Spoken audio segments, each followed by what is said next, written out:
আপনি কি জানেন বিসমিল্লাহর এই ১৯টি অক্ষরের আড়ালে লুকিয়ে রয়েছে আধ্যাত্মিক এক রহস্য এবং অকল্পনীয় এক শক্তি, যা আপনার জীবনকে বদলে দিতে পারে।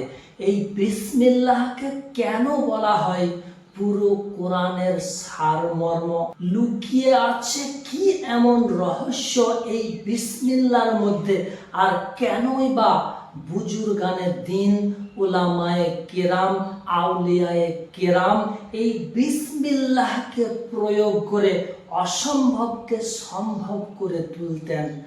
আজ আপনাদেরকে শিখিয়ে দেব এই বিসমিল্লাহির রহমানির রহিমের কামালিয়াত, আমলিয়াত কিভাবে আপনি হাসিল করতে পারবেন। সেই গোপন রহস্যটি আপনাদেরকে আমি শিখিয়ে দেব ইনশাআল্লাহ।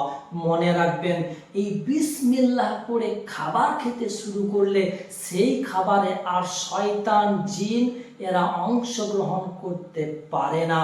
বিসমিল্লাহ বলে কোনো কাজ কারবার শুরু করলে সেই কাজ কারবারে আল্লাহ পাক রব্বুল আলামিন বরকত দান করেন।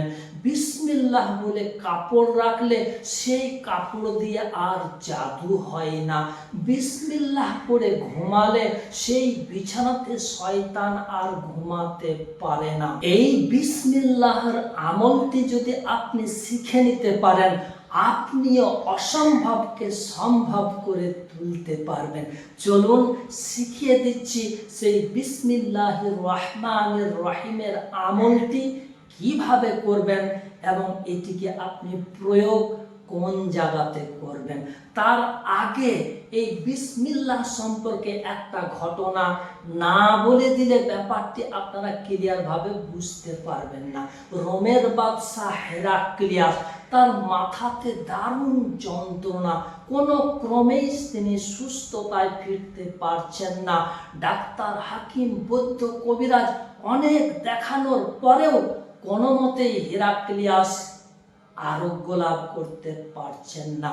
হেরাক্লিয়াস একজন সেনাপতিকে বললেন যে আরবের মধ্যে, মক্কার মধ্যে একজন বাদশা রয়েছে, তার নাম হচ্ছে ওমর। তার নাম শুনলে নাকি বাঘে ছাগলে এক ঘাটে পানি খায়, কিন্তু বাঘের সাহস হয় না ছাগলকে আক্রমণ করার।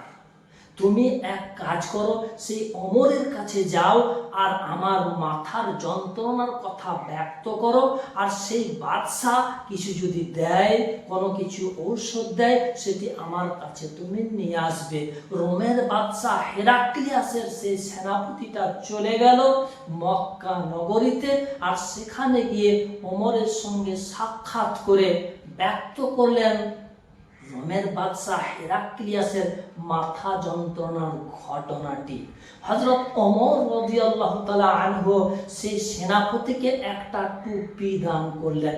বললেন, এই টুপিটা তোমাদের বাদশাকে মাথাতে পরতে বলবে, খোদা চাহে তো মাথার ব্যথা থেকে আরোগ্য লাভ করতে পারবে। সেই সেনাপতি সেখান থেকে ফিরে এসে হেরাক্লিয়াসকে টুপিটা দিল এবং ব্যক্ত করলো যে এই টুপিটা আপনি মাথাতে পরলেই নাকি আল্লাহ চাহে তো আপনি মাথার যন্ত্রণা থেকে আরোগ্য লাভ করতে পারবেন। তাড়াতাড়ি সেই টুপিটা হেরাক্লিয়াস হাতের মধ্যে পেয়ে মাথাতে পরে ফেললেন, ভরে ফেললেন, আর সঙ্গে সঙ্গেই মাথার জ্বালা যন্ত্রণা কিন্তু ভ্যানিশ। অবাক হয়ে গেলেন রোমের বাদশাহ হেরাক্লিয়াস। বললেন, একটু খুলে দেখি তো। টুপিটা কিছুক্ষণের জন্য খুললে আবার কিন্তু মাথাতে জ্বালা যন্ত্রণা। হেরাক্লিয়াস আবার টুপিটা মাথার মধ্যে ভরলে আবার সাথে সাথেই মাথার যন্ত্রণা, ব্যথা বেদনা ভ্যানিশ। এইভাবে হেরাক্লিয়াস পড়ছেন আর খুলছেন। যখন পড়ছেন তখন ঠিক হয়ে যাচ্ছেন, আর যখন খুলে ফেলছেন তখন কিন্তু ব্যতিব্যস্ত হয়ে যাচ্ছেন ব্যথা যন্ত্রণায়।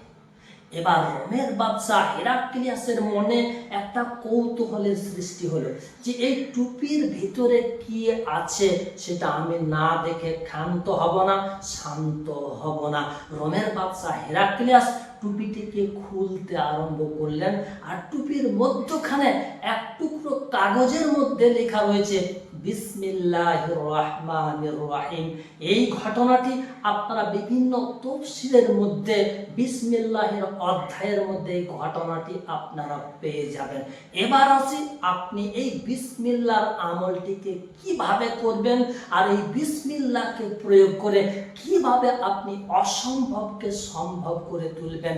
মনোযোগ সহকারে এই জায়গাটি আপনি ঠান্ডা মাথায় শ্রবণ করে নিন, ভালোভাবে বুঝে নিন। ভালোভাবে বুঝে নিলেই এটি আপনি করতে পারবেন।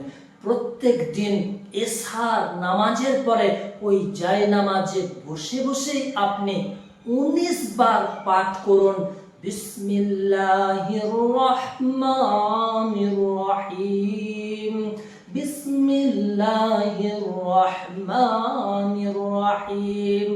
মাত্র 19 বার আপনি পাঠ করে আমলটি শেষ করে দেন।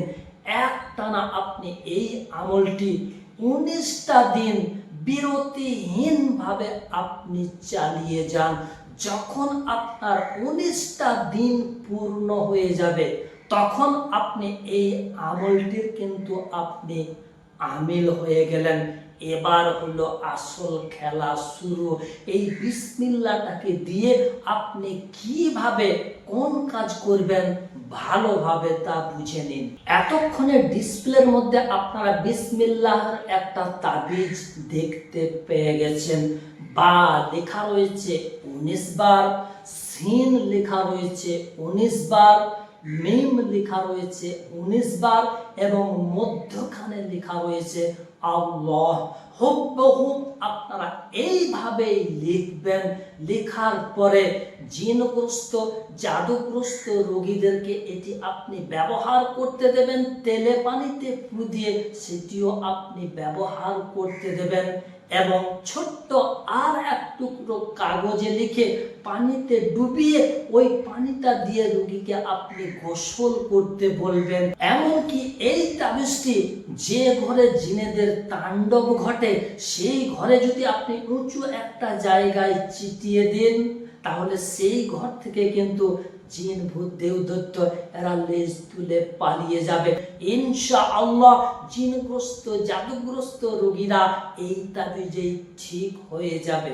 এই আমলটি করতে পারেন, ভয়ের কোনো কারণ নেই। আমার পক্ষ থেকে রইল আপনাদেরকে এজাজত। আর কারা কারা এই আমলটি করতে চাইছেন আপনারা কমেন্ট বক্সে লিখে আমাকে জানাবেন। কমেন্ট করে লিখুন, কমেন্টে আমি অনুমতি দিয়ে দেব ইনশাআল্লাহ। আমার সাথে যোগাযোগ নাম্বার 9732193120। এই নম্বরে যোগাযোগ করতে পারেন।